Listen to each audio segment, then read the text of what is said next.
నమస్తే అన్న. నమస్తే. కేబుల్ ఆపరేటర్స్ అందరూ కూడా ఇక్కడైతే ధర్నాకైతే రావడం జరిగింది. అలాగే కేబుల్ వైర్ అన్ని కూడా కట్ చేస్తున్నారు.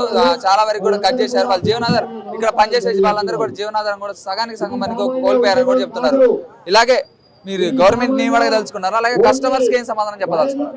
మేము నమస్కారం అందరికీ. మేము చాలా రోజుల నుంచి ఇక్కడ మేము cable and internet services run చేస్తున్నాము. మేము రాత్రింబగళ్ళు కష్టపడి ఎన్నో ఆవాసాలకు ఇది ఓర్చి మేము అందరికీ సర్వీస్ ఇస్తా ఉన్నాము. కానీ ఈ మధ్య గవర్నమెంట్ వచ్చిన తర్వాత కొత్తగా మాకు నోటీస్ ఇవ్వకుండా కేబుల్ వైర్లు కట్ చేయడము అందరికీ ప్రాబ్లం అవుతుంది సర్వీసెస్ కూడా. సో కాబట్టి మాకు ఖచ్చితంగా డెడ్ లైన్ ఇచ్చేస్తే ఏదైనా నోటీస్ పీరియడ్ ఇచ్చి మాకు చేస్తే బాగుండేది. బట్ ఆ నోటీస్ పీరియడ్ అనేది ఇవ్వలేదు. మాకు ఇమ్మీడియట్ గా కరెంట్ డిపార్ట్మెంట్ వాళ్ళతో ఈ బట్టి విక్రమార్క కానీ ఈ సీఎండి నుంచి కానీ ఇలాంటి నోటీసులు ఇవ్వకుండా వైర్లన్నీ కట్ చేయడం జరిగింది. దానివల్ల మా జీవనోపాధి పోతుంది. ఎంతో మంది రోడ్డు మీద పడ్డాము. ఇవాళ మేము ఎన్నోసార్లు వెళ్ళి కలవడం జరిగింది. సీఎండి గారిని కలవడం జరిగింది, బట్టి గారిని కలవడం జరిగింది, రిక్వెస్ట్ చేశాము ఆపండి కేబుల్ కటింగ్స్. మేము మా బాధలన్నీ చెప్పుకోవడం జరిగింది. కానీ ఎక్కడ వాళ్ళు వినట్లేదు. ఇంకా అగ్రెసివ్ గా డే బై డే అగ్రెసివ్ గా వెళ్తా ఉన్నారు. సో కాబట్టి మేము అందరం కలిసి వాళ్ళ మహాధారణకు పిలుపునిచ్చి మా యొక్క బాధలు ఇక్కడ చెప్పుకుందామని వచ్చాము అందరు మీడియా పర్సన్స్. ఇప్పుడు కట్ చేసిన వైర్లన్నీ కూడా మళ్ళీ మీకు లాసే కదా, మళ్ళీ కొత్త వైర్లు వేయాలా లేకపోతే అయ్యే వైర్లు మీరు కనెక్షన్ మళ్ళీ ఇచ్చుకుంటారా? ఖచ్చితంగా కట్ చేసిందంతా అన్ని లాసే మాకు. ఏది మేము ఇంట్లో భార్య నగలు అవన్నీ అప్పులు తీసుకొచ్చి మేము పెట్టి రోడ్డు మీద మళ్ళీ కొత్త వైర్ వేసి మళ్ళీ చేస్తున్నాము. వేసినా ఒక్క వైర్ కూడా పనిచేయదు, కట్ చేసింది. మళ్ళీ అది తీసేసి మళ్ళీ కొత్త వైర్ వేసుకోవాల్సిందే. ఇంత చేసినా సరే మాకు ఎటువంటి గవర్నమెంట్ నుంచి ఎటువంటి సపోర్ట్ లేదు, సిఎండి తరఫు నుంచి ఎటువంటి సపోర్ట్ లేదు. డే బై డే వాళ్ళు కటింగ్ అగ్రెసివ్ గా చేసుకొని బయట వాళ్ళని కూడా హైర్ చేసుకొని కట్ చేస్తూ పోతున్నారు. కాబట్టి మేము కస్టమర్లకు కూడా సర్వీస్ ఇవ్వలేకపోతున్నాము దీనివల్ల. కాకపోతే ఒక విన్నపం ఏంటంటే కస్టమర్లకు కూడా ఒక విన్నపం, మేము ఎన్ని రోజుల సంది మేము ఎంతో కష్టపడి ఈవెన్ కరోనాలో కూడా మేము డే అండ్ నైట్ కష్టపడి మీరు ఇంట్లో కూర్చొని మీ వర్క్స్ చేసుకున్నారు. అది ఎందువల్ల అంటే మాలాంటి ఆపరేటర్లు మాలాంటి ఐఎస్పీలు అందరూ బయటకు వచ్చి వర్క్ చేయడం వల్ల మేము ప్రాణాలకు తెగించి ఆ రోజు మేము చేసాము. కానీ ఇప్పటికీ కూడా అవన్నీ గుర్తు పెట్టుకొని మీరు దయచేసి మాకు కూడా సపోర్ట్ చేసి మీరు కూడా గవర్నమెంట్ ని రిక్వెస్ట్ చేయాల్సిందిగా కోరుతున్నాం. అంటే ప్రభుత్వం ప్రజల మీద ఒక చిన్న సానుభూతి కూడా చూపించట్లేదు అనుకోవచ్చా ఈ సంఘటన చూసి? అంతే కదా, ఇది క్లియర్ కట్ గా తెలుస్తుంది. చిన్న ఆ గవర్నమెంట్ ఏది కూడా మా మీద కొంచెం కూడా సానుభూతి కాదు కదా, ఏది చూపించట్లేదు. అది కాకుండా మేము రిక్వెస్ట్ చేస్తున్నా డే బై డే ఇంకా ఎక్కువనే చేస్తున్నారు కానీ తగ్గించట్లేదు. సో అది చాలా బాధగా ఉంది. ఆల్మోస్ట్ అందరు రోడ్డు మీదకి వచ్చేసారు ఆపరేటర్లు అందరూ. ఇవాళ మేమే జీవనోపాధి మేమే క్రియేట్ చేసుకుంటున్నాము. ఎక్కడికక్కడ మా ఆపరేటర్లు మేము ఒక్కొక్క ఆపరేటర్ 5 మందో మినిమం 10 మందికో జీవనోపాధి కల్పిస్తున్నాం. ఆ జీవనోపాధి పోయి మొత్తం రోడ్డు మీదకి వచ్చేసింది ఇవాళ.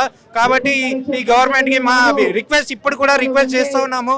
మేము ఖచ్చితంగా మాపై దృష్టి పెట్టి మాకు ఏదో విధంగా ఆల్టర్నేట్స్ ప్రొవైడ్ చేసి దాన్ని బట్టి మాకు ముందుకు తీసుకుపోవాల్సిందిగా కోరుచున్నాం. అంటే మీరు బట్టి విక్రమార్క గారిని కావచ్చు, అలాగే సీఎం రేవంత్ రెడ్డి కూడా కలిశారని చెప్తున్నారు కదా, వాళ్ళు ఎలాంటి సమాధానం ఇచ్చారు ఈ విషయంపై? వాళ్ళు మేము చూస్తాము చేస్తాము అని చెప్తున్నారు. తర్వాత నైట్ కలిస్తే చూస్తాము, మేము రేపు చేస్తామని చెప్తున్నారు. పొద్దున అవగానే మళ్ళీ డబల్ వర్క్ పెట్టి డబల్ బయట నుంచి తీసుకొచ్చి ఇంకా ఎక్కువ కటింగ్ చేపిస్తున్నారు తప్పితే మాకు ఏం సొల్యూషన్ ఇవ్వట్లేదు. మభ్య పెట్టడమే కదా, ఇంకా అంతకుమించి ఏం జరగట్లేదు. ఖచ్చితంగా మభ్య పెడుతున్నారు. ఇప్పుడు కూడా ఇది జరుగుతుంటే మా యొక్క సోదరులు ఆపరేటర్లు అందరినీ హౌస్ అరెస్ట్ చేయడము ఎక్కడికక్కడ ఇప్పుడు కూడా వైర్లు కటింగ్ అవుతున్నాయి. ఇప్పుడు ప్రెసెంట్ కూడా అవుతాం. మేము అక్కడ చూసుకోవాలా ఇక్కడ చూసుకోవాలా ఎటో తెలుసుకోలేని పరిస్థితి. కాబట్టి మేము రిక్వెస్ట్ చేస్తున్నాం ఏంటంటే ఖచ్చితంగా గవర్నమెంట్ నుంచి మాకు సానుకూలంగా స్పందించి మాకు ఒక డెసిషన్ ఇచ్చి వాళ్ళు ఒక రోడ్ మ్యాప్ ఇచ్చి ఇలా చేసుకోండి అని చెప్తే ఖచ్చితంగా మేము చేసుకుంటాము. దాన్ని రెడీగా ఉన్నాం మేము ఏదానికైనా. గత 15-20 రోజులుగా ఆల్రెడీ ఎలక్ట్రిసిటీ డిపార్ట్మెంట్ వాళ్ళు ఏదైతే కటింగ్ చేయడం జరుగుతుందో దానివల్ల చాలా మంది ఉపాధి కోల్పోవడమే కాకుండా వర్క్ ఫ్రమ్ హోమ్ కానీ కార్పొరేట్ కంపెనీస్ కానీ చాలా వరకు ఇంటర్నెట్ లేకపోవడం ద్వారా అందరూ చాలా మంది సఫర్ అవ్వడం జరుగుతుంది. సో వాళ్ళు ఎలక్ట్రిసిటీ డిపార్ట్మెంట్ వాళ్ళు ఏమంటున్నారంటే వాళ్ళు ఎలక్ట్రిసిటీ డిపార్ట్మెంట్ వాళ్ళకి గవర్నమెంట్ ఇచ్చిన ఆదేశాల ప్రకారమే వాళ్ళు ఏదైతే కేబుల్స్ కటింగ్ చేయడం జరుగుతుంది. కానీ గవర్నమెంట్ వాళ్ళని కానీ కలిసినప్పుడు వాళ్ళు ఆల్రెడీ ఇన్స్ట్రక్షన్స్ మేము ఎలక్ట్రిసిటీ డిపార్ట్మెంట్ వాళ్ళకి చేస్తామని చెప్తున్నారు. కానీ ఇలాంటి 15 రోజుల నుంచి వాళ్ళు కంటిన్యూస్గా అలాగే కట్ చేయడం జరుగుతుంది.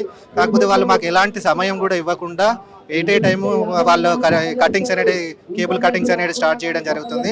అయితే మా తరపున మేము ఏం రిక్వెస్ట్ చేస్తున్నామంటే అట్లీస్ట్ మాకు ఒక 60 రోజులు టైం కేటాయించి ఏదైతే లైవ్ కేబుల్స్ ఉన్నాయో వాళ్ళకి వాటిని మార్కింగ్ చేసుకునే అవకాశం ఇచ్చి, ఎలాంటి మార్కింగ్ అంటే యూజ్లెస్ కేబుల్స్ ఏవైతే ఉన్నాయో వాటిని తీసేయడానికి కూడా మాకే అవకాశం ఇవ్వాలని చెప్పేసి మేము గవర్నమెంట్ రిక్వెస్ట్ చేస్తున్నాము. అట్ ద సేమ్ టైం ఇప్పుడు ఏదైతే ఉందో కేబుల్ కటింగ్స్ ఇమీడియట్గా ఉన్న పలంగా ఆపాలని, దాని ద్వారా చాలా నష్టపోవడమే కాకుండా ఇంటర్నెట్ సేవలు కూడా చాలా అంతరాయం జరుగుతుంది. ఇంకొక విషయం, బ్యూటిఫికేషన్ పేరు కూడా చాలా వస్తుంది. హైదరాబాద్ బ్యూటిఫికేషన్ చేయడం కోసమే కేబుల్స్ కట్ చేయడం జరుగుతుందని చెప్తున్నారు. కానీ అది ఎంతవరకు వాస్తవం అన్నది మాకైతే అర్థం కావట్లేదు. బ్యూటిఫికేషన్ అంటే ఓన్లీ లోకల్ ఆపరేటర్స్ కేబుల్ మాత్రమే కట్ చేయడం కాదు. ఏసీటీ, జియో, ఆల్రెడీ ఎయిర్టెల్ లాంటి కేబుల్స్ కూడా ఆల్రెడీ రోడ్లపైనే పోల్ టు పోల్ మాత్రమే వాళ్ళ ఫైబర్స్ కూడా ఉన్నాయి.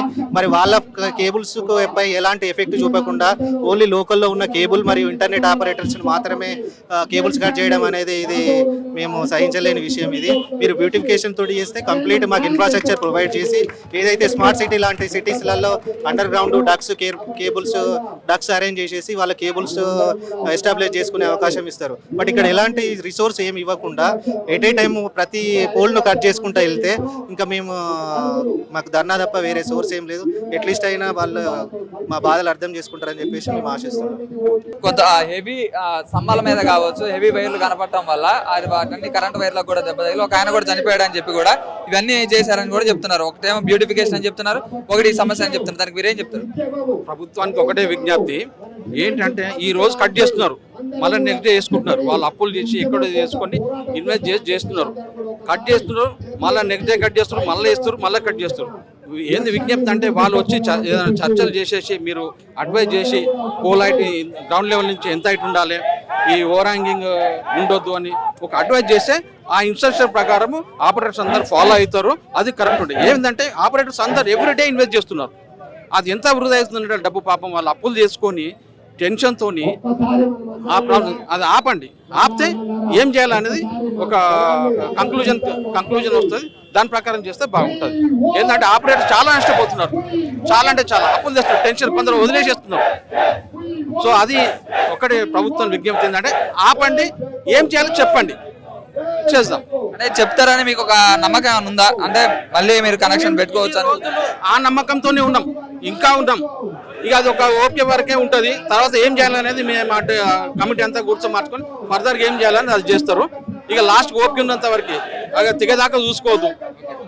ఒకవేళ ఈ ధర్నా చేశారు అయినా కానీ సానుకూలంగా స్పందించలేదు, వచ్చే కార్యాచరణ ఏంటి మీది?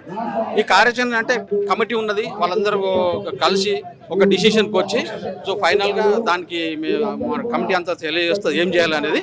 సో ఒకటి ప్రభుత్వాన్ని ఒకటే విజ్ఞప్తి, కటింగ్స్ ఆపండి, అడ్వైజ్ చేయండి ఏం చేయాలి. ఇప్పుడు తెచ్చిన డబ్బులు పెడుతురు, ఈ రోజు పెడుతురు, మళ్ళీ కొత్త కేబుల్ ఇస్తారు, మళ్ళీ కట్ చేస్తారు, మళ్ళీ కొత్త కేబుల్ ఇస్తారు. ఆ డబ్బు అంతా చాలా వృధా అవుతుంది అన్నట్టు. దయచేసి ఆపి ఏమైనా అడ్వైజ్ చేయండి అని కోరుతున్నాను.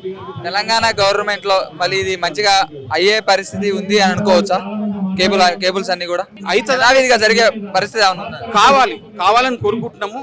కావాలి, వాళ్ళు ఎందుకు కాలయాపన చేస్తున్నారు అర్థం కావట్లేదు. అది ఏమి చాలాసార్లు ఫ్రెండ్లీగా అందరు పోయారు, కాంటాక్ట్ అయ్యారు, అయినా కూడా చూద్దాం చేద్దాంలే అన్నారు. కానీ ఏది ఒక కంక్లూజన్ ఇవ్వట్లేదు వాళ్ళు. అంటే కస్టమర్స్ అందరూ కూడా మీ దగ్గర మిమ్మల్ని నమ్మి కేబుల్స్ అనేవి తీసుకున్నారు, వాళ్ళందరూ కూడా ఇబ్బంది పడుతున్నారు. ఇప్పుడు ఈ టైంకి అయితే ఇబ్బంది పడుతున్నారు, వాళ్ళకి ఏం చెప్తారు మీరు? కస్టమర్లు ఓపికతో ఉన్నారు, ఏదైతే ఎగ్జిస్టింగ్ ఉన్నదో వాళ్ళు ఓపికతో ఉన్నారు.